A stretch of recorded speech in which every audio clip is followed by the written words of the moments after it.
డబ్బు, అనారోగ్యం, ఉద్యోగం, వ్యాపారం, అప్పులతో బాధపడుతున్నారా? మీకోసమే launch your future program. Hi hello నమస్తే, welcome back to Suman TV. ప్రస్తుతం మనతో పాటు ఉన్నారు బిజినెస్ అనలిస్ట్ నంది రామేశ్వర్ గారు. సార్తో మాట్లాడదాం. నమస్తే సార్. నమస్తే సార్, గోల్డ్ బంగారం కొంతమందికి బలమైన సెంటిమెంట్, అంటే ఇన్వెస్టర్స్కి మాత్రం ఎలిమెంట్గా చూస్తారు దాన్ని. అంటే మనకు అత్యవసర పరిస్థితిలో ఇమీడియట్లీగా మనకి క్యాష్ రూపంలో వచ్చే అసెట్ ఏదైనా ఉంది అంటే అది గోల్డే. మరి ఈరోజు గోల్డ్ చూసుకుంటే 77 అయితే నడుస్తుంది. అంటే ఫెస్టివల్ టైంలో ఇలా రైజ్ అవ్వడం అంటే తగ్గుతుంది పెరుగుతుంది డైలీ చూసుకుంటే. ఈరోజు 77+ ఉంది. అంటే ఇన్వెస్ట్ పరంగా చూసుకుంటే ఎలా ఉంటుందంటారు? డెఫినెట్గా one of the best investment అండి. నేను అంతకుముందు కూడా చెప్పాను, గోల్డ్లో ఏంటంటే ఎక్కువ గ్రోత్ లేకపోయినా ఎక్కువ లాస్ అనేది పెద్దగా ఉండదు. గ్రోత్ రేట్లో మీరు స్టాక్ మార్కెట్కో రియల్ ఎస్టేట్కో కంపేర్ చేస్తే కనుక గోల్డ్లో మధ్యలో ఉంటుంది. మోర్ రిస్క్ మోర్ ప్రాఫిట్ ఎందుకంటే స్టాక్ మార్కెట్. అంటే ఇవాళ 10 కోట్లు ఉంది, రేపు 5 కోట్లు అవ్వచ్చు, 2 కోట్లు అవ్వచ్చు, లేదా 10-15 కోట్లు కూడా అవ్వచ్చు. ఇప్పుడు ఎక్కువ కేసులో డౌన్ఫాల్ ఎక్కువ ఉంటుంది, అప్ అనేది ఎక్కువ ఉండదు. నిఫ్టీలో పాయింట్స్ చూపిస్తాం మీ స్టాక్ ఎక్స్చేంజ్లో కానీ ఎన్ఎస్సి. సో ఈ గోల్డ్ అనేసరికి ఏంటంటే కన్సిస్టెంట్ గ్రోత్. జనరల్గా అప్పుడక్కడ 100, 200, 1000 రూపాయలు, 500 తులంకి తేడా వస్తుంది కానీ ఓవరాల్గా పెద్ద తేడా రాదు. బట్ ఈ మధ్యకాలంలో చూసుకుంటే కరోనా ముందు, కరోనా తర్వాత, ఇప్పుడు గత 3 నెలలు 2 నెలలు అయితే బాగా యాక్టివ్ అయింది. 50,000, 56,000 ఎక్కువ స్టక్ అయింది. తర్వాత 58,000, తర్వాత 58 అంటే ఒకేసారి 70,000 1, 2, 3 మంత్స్లో వచ్చేసాను. అంటే నేను చెప్పాను అంతకుముందు కూడా, ఈ గోల్డ్ మార్కెట్ కానీ స్టాక్ మార్కెట్ కానీ అన్నీ కూడా ఒక మాయాలోకాలు. ఎప్పుడు ఏదవుతుందో ఎవరికి తెలియదు. This is controlled by group of people. ఆ గ్రూప్ ఆఫ్ పీపుల్, ఆ నలుగురు అంటారు చూడండి, మనం ఏదంటే ఆ నలుగురు ఏమనుకున్నాం, ఆ నలుగురు ఎవరో తెలియదు అనుకుంటారు. ఇప్పటికీ నాకు తెలియదు ఆ నలుగురు ఎవరో. అట్లా ఇక్కడ ఏంటంటే ఈ కంట్రోల్ చేసేది కూడా ఉంటారు. ఆ కమిటీ ఎవరో మనకు తెలియదు. షేర్ మార్కెట్ని కంట్రోల్ చేసే ఒక గ్రూప్ ఉంటుంది, ఒక లా ఉంటుంది. Every day morning 11 o'clock rate వస్తుంది, కొత్త రేట్. ఆ రేటు బట్టి మారుతుందా తగ్గుతుందా. జనరల్గా ఏదైనా 100, 200, 300లో తేడా ఉంటుంది. కానీ ఇప్పుడు అలా కనిపించలేదు. నాకు తెలిసి నిన్న వరకు ఇవాళ rate 77,000 24 carrot, 21 carrot close to 71,000, 70,500.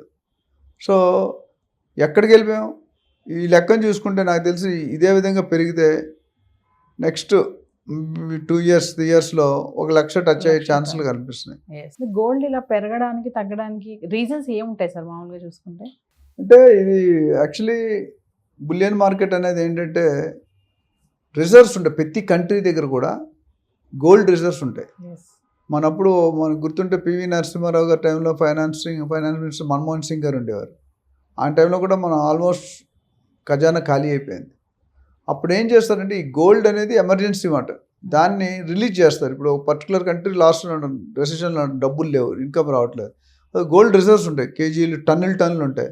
మొన్న కంట్రీ ఏదో 1000 టన్నులు రిలీజ్ చేసింది.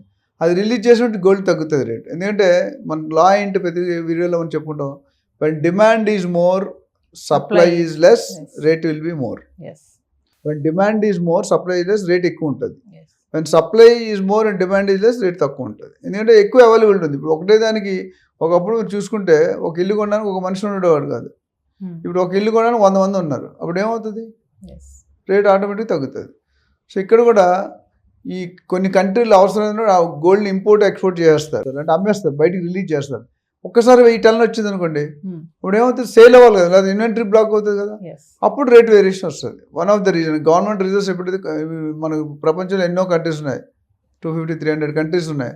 ఆ కంట్రీస్లో కొన్ని కంట్రీలు ఎప్పుడు అప్ అండ్ డౌన్. ఇప్పుడు ఇజ్రాయెల్లో గొడవ అవుతుంది, యూక్రెయిన్లో గొడవ అవుతుంది, శ్రీలంక మొన్న డిపాజిట్లు కోల్పోయారు. ఒక్కొక్కసారి ఒక్కొక్క కంట్రీ మనం చూస్తున్నాం.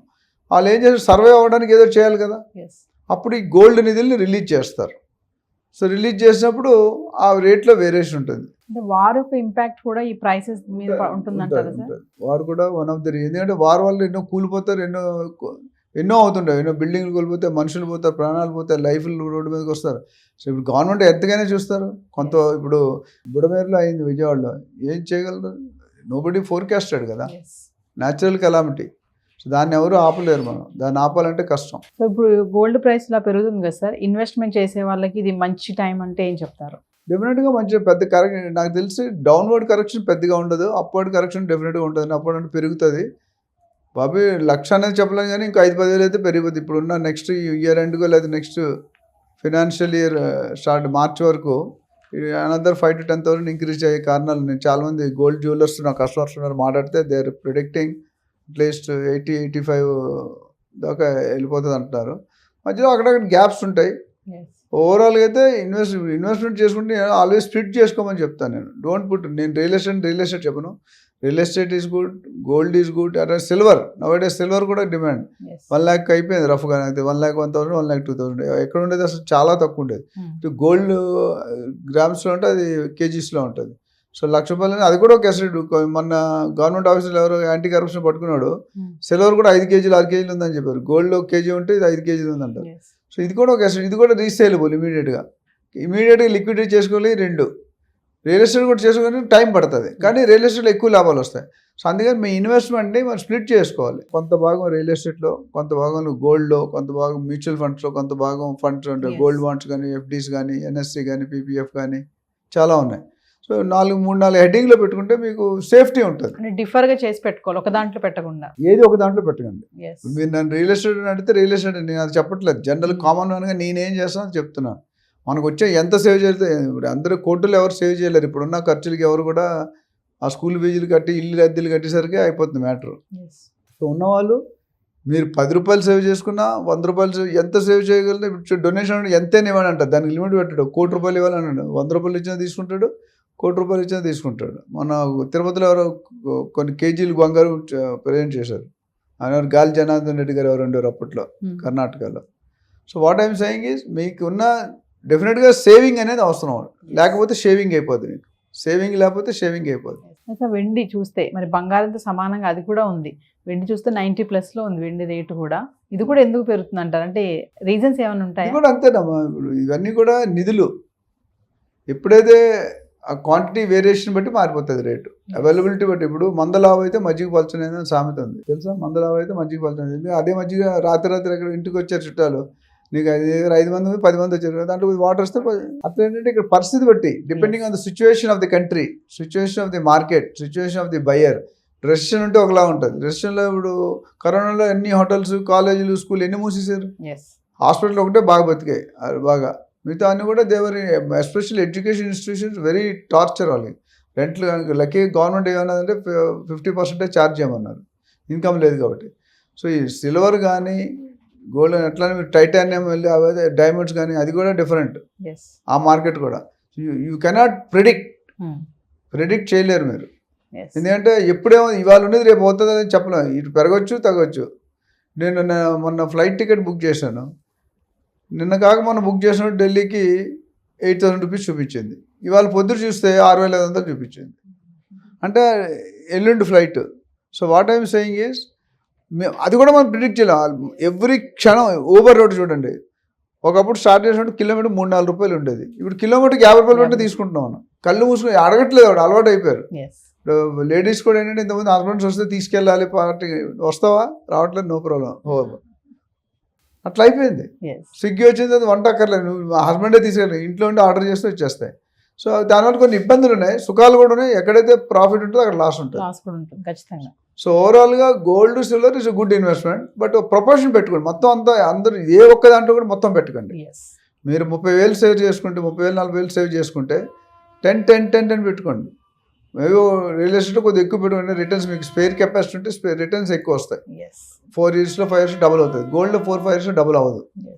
కన్సిస్టెన్సీ ఉంటుంది. గోల్డ్ ఎందుకు పెట్టుకుంటే ఎమర్జెన్సీ, లేదంటే ఇవాళ వెళ్ళి నెక్స్ట్ వీక్ డబ్బులు కావాలంటే గోల్డ్కి వచ్చేసి క్యాష్ కావాలి. సో అసెట్ కావాలంటే ఇది. చాలా మంది లైబిలిటీస్ పెంచుకుంటారు. You should not increase liabilities, you should increase assets. Liabilities అంటే ఏంటి, ఇప్పుడు కొంతమంది కారు బైక్ ఉంటుంది, భార్యతో వెళ్ళినప్పుడు మాత్రమే కారు తీసుకెళ్తాడు. మామూలు ఆఫీస్కి వెళ్ళినప్పుడు మీరు కూడా అదే చేస్తారా?